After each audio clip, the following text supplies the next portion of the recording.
بسم اللہ الرحمن الرحیم۔ آج ایک بہت اہم واقعہ میں آپ کو سنا رہا ہوں، آپ سن کر حیرت میں رہ جائیں گے کہ ایسا کیسے ہو گیا۔ ایک چھوٹی سی مکھی جو اڑنے والی ہوتی ہے، اس ایک مکھی کی وجہ سے ایک آدمی تو جہنم میں چلا گیا اور ایک آدمی اسی مکھی کی وجہ سے جنت میں چلا گیا۔ اب تم سوچو گے کہ یہ تو بڑی عجیب بات ہے، بھائی ایک چھوٹی سی مکھی سے کیسے جہنم میں چلا گیا اور ایک چھوٹی سی مکھی سے کیسے جنت میں چلا گیا؟ ہاں، ایک کتاب ہے جس کتاب کے اندر یہ واقعہ لکھا ہوا ہے۔ میں اس کو کتاب کا حوالہ بھی آپ کو دوں گا، اس کتاب کا نام بھی میں بتاؤں گا، لیکن چلیے سنتے ہیں کہ وہ ایک مکھی سے جہنم میں کیسے چلا گیا اور ایک مکھی سے جنت میں کیسے چلا گیا۔ رسول اللہ صلی اللہ علیہ وسلم نے ارشاد فرمایا، ایک آدمی صرف مکھی کی وجہ سے جنت میں چلا گیا اور دوسرا آدمی مکھی کی وجہ سے جہنم میں چلا گیا۔ تو اب ان صحابہ نے پوچھا، یا رسول اللہ، وہ کیسے جنت میں چلا گیا اور وہ کیسے جہنم میں چلا گیا؟ رسول اللہ صلی اللہ علیہ وسلم نے ارشاد فرمایا، دو آدمی ایک قبیلے کے، ایک گاؤں کے، ایک علاقے کے دو آدمی کہیں نکل کر جا رہے تھے اس طریقے سے، اب وہ دونوں آدمی جس قبیلے کے اندر سے نکل کے جا رہے تھے، اس قبیلے میں بہت بڑا ایک بت تھا۔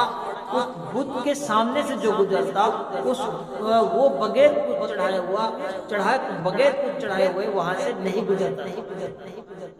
ان دونوں آدمیوں کو انہوں نے پکڑ لیا، ان بستی والوں نے، تو ان بستی والوں نے کہا کہ اس سے کہ بھائی اس کو کچھ چڑھا کے جائیے، چاہے مکھی کیوں نہ ہو، بچہ مکھی کے برابری کیوں نہ چڑھائیے آپ، لیکن اس پہ بغیر چڑھائے ہوئے آپ یہاں سے نہیں جا سکتے۔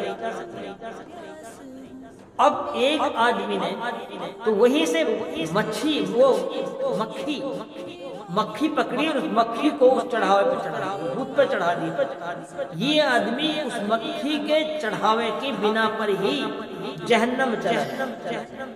دوسرا آدمی سے کہا کہ آپ چڑھاوا چڑھائیے، انہوں نے کہا کہ میں چڑھاوا نہیں چڑھاؤں گا، انہوں نے منع کر دیا۔ انہوں نے کہا کہ میں اللہ کے ساتھ کسی کو شریک نہیں کروں گا، ایک اللہ ہے، میں اس کے ساتھ کسی کو شریک نہیں کروں گا، اگر میں شریک کروں گا تو میں بھی جہنم میں چلا جاؤں گا، میں نہیں کر سکتا۔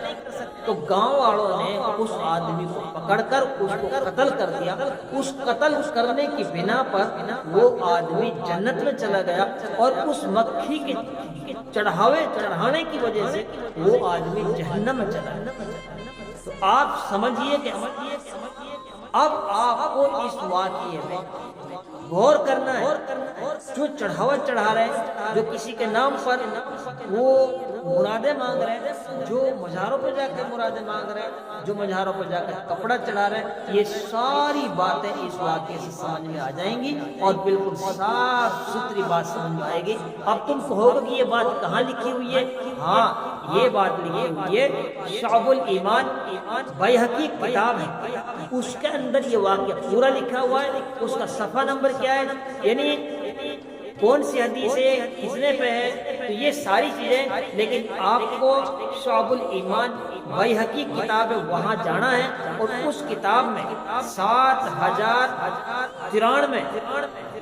اس کو وہاں پر تلاش کرنا ہے، تو آپ کو یہ پورا واقعہ وہاں پر مل جائے گا۔